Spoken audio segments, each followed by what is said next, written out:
কখনো কি এমন হয়েছে যে একটি পবিত্র গ্রন্থ যেটা কোটি কোটি মানুষের জন্য পথ প্রদর্শক সেটা নিজের ভাষায় বুঝতে গিয়ে কঠিন লাগছে?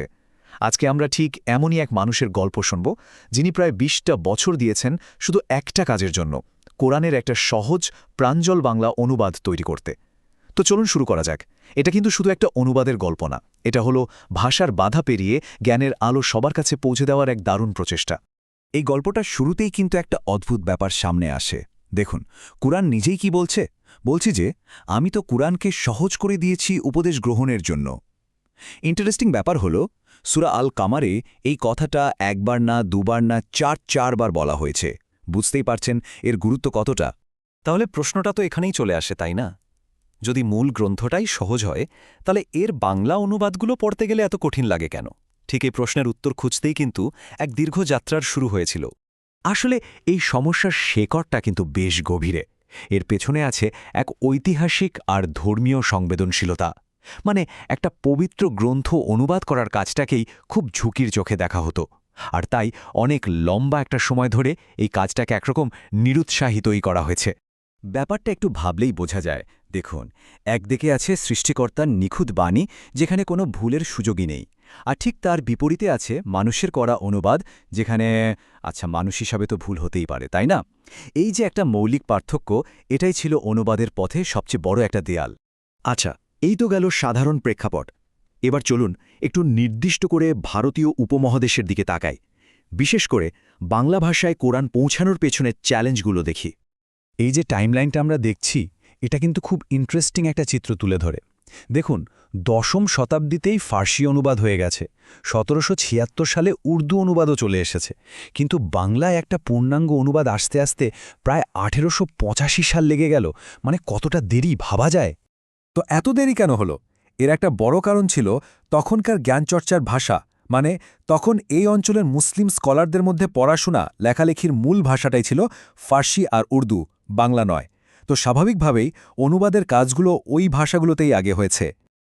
আর ঠিক এই প্রেক্ষাপটে আমাদের গল্পের মূল চরিত্র হাফিজ মনিরুদ্দিন আহমেদের আগমন। চলুন এবার শুনি কিভাবে এই সমস্যাটা তার ব্যক্তিগত একটা মিশনে পরিণত হল। তিনি কি বলছেন শুনুন। আমার প্রায়ই মনে হতো যে বাংলা অনুবাদগুলো মূল আরবি কোরআনের চেয়েও বেশি কঠিন। চিন্তা করুন একবার, এই একটা কথাই কিন্তু তার ভেতরের হতাশা আর তার জীবনের লক্ষ্যটা পরিষ্কার করে দেয়। তিনি বুঝতে পারছিলেন যে বাজারে থাকা অনুবাদগুলো আসলে সাহায্য তো করছেই না, উল্টো মানুষকে মূল গ্রন্থ থেকে আরও দূরে ঠেলে দিচ্ছে। তিনি যে সমস্যাটা খুঁজে পেয়েছিলেন সেটা অনেকটা পরিষ্কার পানির সাথে কাদা মিশে যাওয়ার মতো। মানে তিনি দেখলেন যে অনুবাদগুলোতে আয়াতের সরাসরি অনুবাদের সাথে অনুবাদকের নিজের ব্যাখ্যা এমনভাবে মিশিয়ে দেওয়া হয়েছে যে কোনটা আসল কথা আর কোনটা বাড়তি ব্যাখ্যা সেটা বোঝাই মুশকিল। তো এই বিশাল সমস্যার তিনি একটা খুব সহজ কিন্তু দারুণ কার্যকর সমাধান বের করলেন। তিনি কি করলেন? মূল আয়াতের অনুবাদটা ঠিক রাখলেন, আর বোঝার জন্য যে বাড়তি শব্দ বা ব্যাখ্যা যোগ করা দরকার সেগুলোকে ব্র্যাকেটের মানে বন্ধনীর ভেতরে দিয়ে দিলেন। ব্যাস, এতে হলো কি, পাঠক খুব সহজেই বুঝতে পারল কোনটা মূল বাণী আর কোনটা অনুবাদকের দেওয়া বাড়তি ব্যাখ্যা। কিন্তু একটা ভালো অনুবাদ তৈরি করলেই তো কাজ শেষ হয়ে যায় না, তাই না? আসল চ্যালেঞ্জ তো হলো সেটা লক্ষ লক্ষ মানুষের হাতে পৌঁছে দেওয়া। চলুন এবার দেখি কিভাবে এই ব্যক্তিগত মিশনটা একটা বিশাল গণমিশনের রূপ নিল। স্ক্রিনে যে সংখ্যাটা দেখা যাচ্ছে ১৫ কোটি, এটা শুধু একটা সংখ্যা না, এটা ছিল একটা স্বপ্নের পরিধি। লক্ষ্যটা ছিল এই সহজ বাংলা অনুবাদটা ১৫ কোটি মানুষের কাছে বিনামূল্যে পৌঁছে দেওয়া। ভাবা যায় কত বড় একটা পরিকল্পনা। আর এই কাজটা হাতে নিয়েছিল আল কুরআন একাডেমি লন্ডন। তাদের বিতরণের পরিকল্পনাটাও ছিল বিশাল।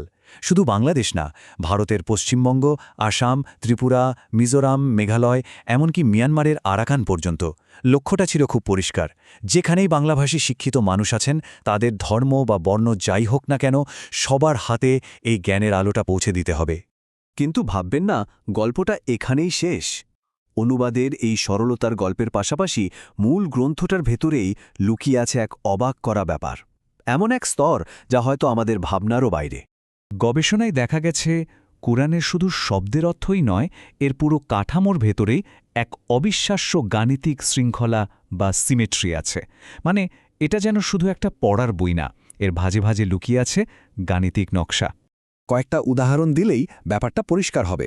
যেমন ধরুন, দুনিয়া শব্দটা পুরো কোরআনে এসেছে ১১৫ বার। অবাক করা ব্যাপার হলো আখেরাত শব্দটাও এসেছে ঠিক ১১৫ বার। আরও আছে, ফেরেশতা শব্দটি এসেছে ৮৮ বার, আর শয়তান শব্দটিও এসেছে ঠিক ৮৮ বার। কি অদ্ভুত এক ভারসাম্য, তাই না? এই মিল কিন্তু এখানেই শেষ না। যেমন ধরুন, পুরুষ শব্দটা এসেছে ২৪ বার, আর নারী শব্দটাও এসেছে ঠিক ২৪ বার।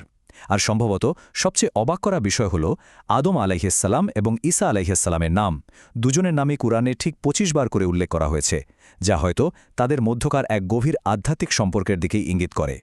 এখানে আরেকটা দারুণ জিনিস দেখুন, ফাজির বা পাপী শব্দটা এসেছে ৩ বার, আর আবরার বা পুণ্যবান শব্দটা এসেছে তার ঠিক দ্বিগুণ মানে ৬ বার। এর ভেতরেও কিন্তু একটা গভীর বার্তা আছে, তাই না? যে পুরস্কারের কথা শাস্তির চেয়ে বেশি বলা হয়েছে। এটাও কুরআনের একটা মূল শিক্ষা। তো এই পুরো আলোচনা শেষে আমরা কোথায় এসে দাঁড়ালাম? একজন অনুবাদকের প্রায় ২০ বছরের সাধনা, একটা সহজ পদ্ধতি বের করা, আবার তার পাশাপাশি কোরআনের ভেতরের এই গাণিতিক বিস্ময়, অনেক কিছুই তো দেখলাম, কিন্তু দিন শেষে একটা বড় প্রশ্ন কিন্তু থেকেই যায়। এই প্রাচীন জ্ঞানকে আজকের দিনের সবার কাছে সহজ করে পৌঁছে দিতে আসলে কি লাগে? শুধু কি একজন মানুষের একাগ্রতা, নাকি একটা সহজ পদ্ধতি, নাকি কোটি কোটি কপি ছাপিয়ে বিলি করার মতো একটা বিশাল আয়োজন? হয়তো উত্তরটা এই সবকিছুর সমন্বয়ে লুকিয়ে আছে। এই ভাবনাটা না হয় সবার জন্যই রেখে গেলাম।